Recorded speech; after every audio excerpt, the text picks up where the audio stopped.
Hello दोस्तों, welcome to teaching अड्डा class 10th exercise 1.2 का क्वेश्चन एक आज हम लोग देखने जा रहे हैं। तो चलिए एक नंबर क्वेश्चन हम लोग शुरू करते हैं। हमारा पहला नंबर क्वेश्चन है कि निम्नलिखित संख्याओं को अभाज्य गुणनखंडों के गुणनफल के रूप में व्यक्त करें। मतलब एक दो पाँच ठो दिया है और इन पांचों को हमें गुणनखंड करना है। गुणनखंड करने तो आप लोग जानते ही होंगे। बहुत लोग ऐसे होंगे जिसको पता ही नहीं कि कौन संख्या किससे करता है। तो चलिए पहले उसको बताते हैं कि कौन संख्या किससे करता है ट्रिक के साथ। बहुत लोग नहीं जानते हैं कि दो से कौन कौन सी संख्या कटेगा। तो आज हम लोग बता देते हैं कि दो से वह संख्या कटेगा जिस संख्या का अंतिम संख्या क्या हो, दो जीरो हो या दो हो या चार हो, छः हो, आठ हो। मतलब जिस कोई भी संख्या का जिसका लास्ट वाला संख्या जीरो, दो, चार, छः और आठ हो, वही संख्या दो से कट जाएगा। मान लीजिए कोई संख्या दो जीरो 15 लास्ट में दो है, तो इस संख्या दो से कटेगा। क्यों कटेगा? क्योंकि लास्ट में दो है। जिस संख्या के भी लास्ट में जीरो हो, दो हो, चार हो, छः हो, आठ हो, इन पांचों में से कोई भी एक संख्या अगर उसका इकाई अंक यानी कि अंतिम में आ जाए तो वही संख्या दो से करेगा। एकदम ही कंप्लीट हो गया। अब देखिए तीन से कौन संख्या करता है। तीन से वह संख्या करता है जो संख्या के अंकों का योग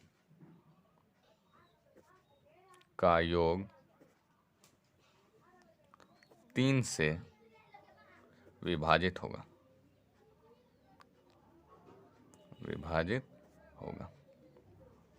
समझ में नहीं है तो समझाते हैं। देखिए मान लीजिए कोई संख्या एक एक एक है, ये तीन से कटेगा कि नहीं कटेगा, कैसे हमें ये होगा। यहाँ पे बोल दिया है कि उसके संख्या के अंकों का योग तीन से विभाजित होना चाहिए। तो ये तीनों को जोड़ देंगे, 1+1+1, तो ये तीनों को जोड़ देंगे तो 3/3। अगर कोई भी संख्या है उसको तीन से मतलब वो दोनों को जोड़ के, वो सभी संख्याओं को जोड़ उसके अंकों को जोड़ के तीन से जब भागा देंगे तो कट जाएगा। तो उसी को हम क्या कहेंगे, वो तीन से विभाजित होगा। मान लीजिए 27 लीजिए, 27। अब ये तीन से विभाजित कैसे होगा, ये दोनों को जोड़ देंगे तो तीन दो ना, सात दो नौ, फिर तीन से भागा देंगे तो कट जाता है। यही चीज़ से समझ में आ गया कि तीन से उसके अंकों का योग अगर तीन से कट जाए तो उस संख्या भी तीन से कट जाएगा। अब चार से देखिए,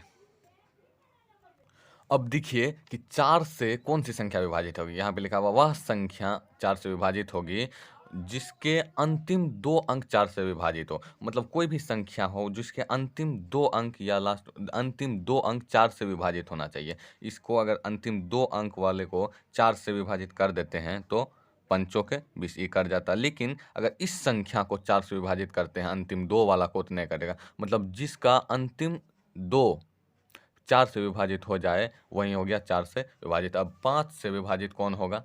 पाँच से वह संख्या विभाजित होगा जिसका अंतिम अंक जीरो हो या पाँच हो। मान लीजिए 970 है, इसका अंतिम संख्या क्या है? जीरो है। जब भी जीरो है वो पाँच से विभाजित होगा। वो दो से भी विभाजित होता है लेकिन पाँच से भी वह विभाजित होगा। लेकिन यहाँ पे देखिए 2295 यानी कि 2295 जो है लास्ट में पाँच है, तो ये भी संख्या पाँच से विभाजित होगा। अब छः से विभाजित कौन होगा? तो चलिए यही पाँच तक ज़्यादा इंपॉर्टेंट था, इसीलिए अब बता दिया। और आगे जाएंगे तो बहुत लंबा वीडियो बन जाएगा, इसीलिए चलिए अब सवाल की तरफ चलते हैं। तो चलिए हम एक नंबर हल करते हैं। हमारा एक नंबर है 140 बराबर। अब 140 को हम गुणनखंड करेंगे, इधर करते हैं 140 को जब गुणनखंड करेंगे, दो से दो सत्ते 14 जीरो, फिर दो से 35 35, फिर 5 से तो 7। वही चीज़ को फिर यहाँ लिख देंगे। क्या आया? दो गुना 5 गुना 7। तो इसको फिर हम अच्छा से लिखते हैं 140 बराबर दो दो है, इसीलिए दो पर पावर दो दे दिए, गुना 5 गुना 7। अगर दो तीन रहता तो दो पर पावर तीन देते, चार रहता तो चार पर पावर दो तीन देते। अब यहाँ पे लिख देंगे, यहाँ 140 का अभाज्य गुणनखंड क्या है, जो है वहीं लिख देंगे 2 पर पावर 2 गुना 5 गुना 7 है। ये हो गया हमारा 1 नंबर का आंसर। तो चलिए अब दूसरा नंबर चलते हैं। तो चलिए अब दूसरा नंबर है हमारा, दूसरा नंबर का क्वेश्चन है कि 156 का गुणनखंड करेंगे। 2 से 2 सत्ते 14, 2 अट्ठे 16। फिर इसको जब 2 से घटाएंगे तो द्वितीय 6 दूनम 18। फिर जब इसको 3 से, तो 3 का 3 13, यानी कि यहाँ पे लिख देंगे 2 गुना 3 गुना 13। जब इसको अच्छा से लिखेंगे 2 पर पावर 2 गुना 3 गुना 13। अब यहाँ पर लिख देंगे यहाँ 156 का अभाज्य गुणनखंड क्या है, 2 पर पावर 2 इंटू 3 इंटू 13 है। ये हो गया हमारा 2 नंबर का क्या आंसर। अब चलते हैं तीसरा नंबर में। हमारा 3 नंबर का क्वेश्चन है कि 38-25। तो चलिए 38-25 को हम गुणनखंड करते हैं। जब इसको 3 से करेंगे, 3 का 3, 3 दूनी 6, 22, 3 सत्ते 21, 3 पचे 15 हो गया। फिर इसको जब हम 3 से करेंगे तो आ गया 425। फिर जब हम इसको 5 से लगाएंगे तो कितना हो गया 85। फिर जब 5 से लगाएंगे तो 17। तो यहाँ पे क्या लिखेंगे 3 इंटू 3 इंटू 5 इंटू 5 इंटू 7, ठीक है ना, वो 17 होगा, इसलिए 17 दे दिए। अब इसको हम अच्छा से कैसे लिखेंगे 38 25 बराबर 3 पर पावर 2 गुना 5 पर पावर 2, 5 2 है इसलिए 5 पर पावर 2 लिख दिए। और 17 तो 17 पर पावर 1 लिखने का जरूरी नहीं है क्योंकि वही होता है इसीलिए। अब यहाँ पे लिख देंगे यहाँ 38-25 का अभाज्य गुणनखंड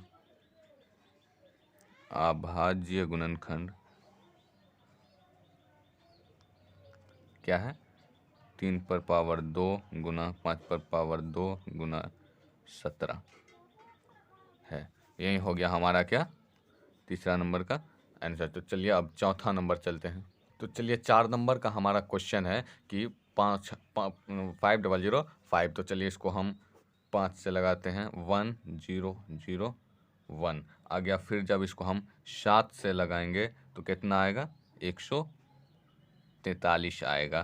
फिर इसको जब हम 11 से लगाएंगे तो 11 का 11 3 बज गया, 33 हो गया, 11 3 33। इसीलिए इसमें बराबर में क्या लिखेंगे 5 इंटू 7 इंटू 11 इंटू 13। अब इसमें कुछ सबको एक ही है इसीलिए इसको ऐसे ही रहने देंगे और लिखेंगे यहाँ 5005 का अभाज्य गुणनखंड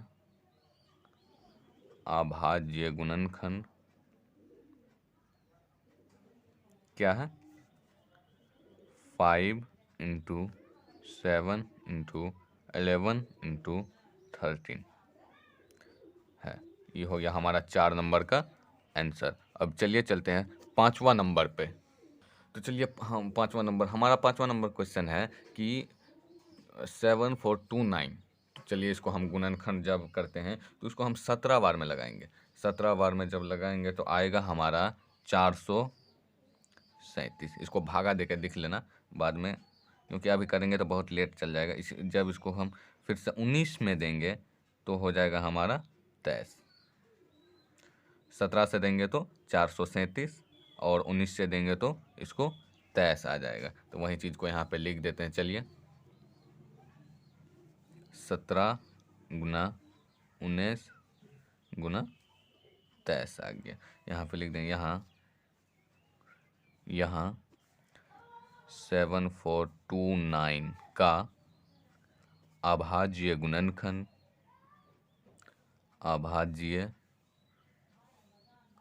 गुणनखंड क्या है? 17 गुना 19 गुना 23 है। और यही हो गया हमारा 5वां नंबर का आंसर। तो चलिए, बड़ी आसानी से हमारा 5 का 5 क्वेश्चन सॉल्व हो गया। आपको समझ में भी आया होगा क्या? आ ही गया।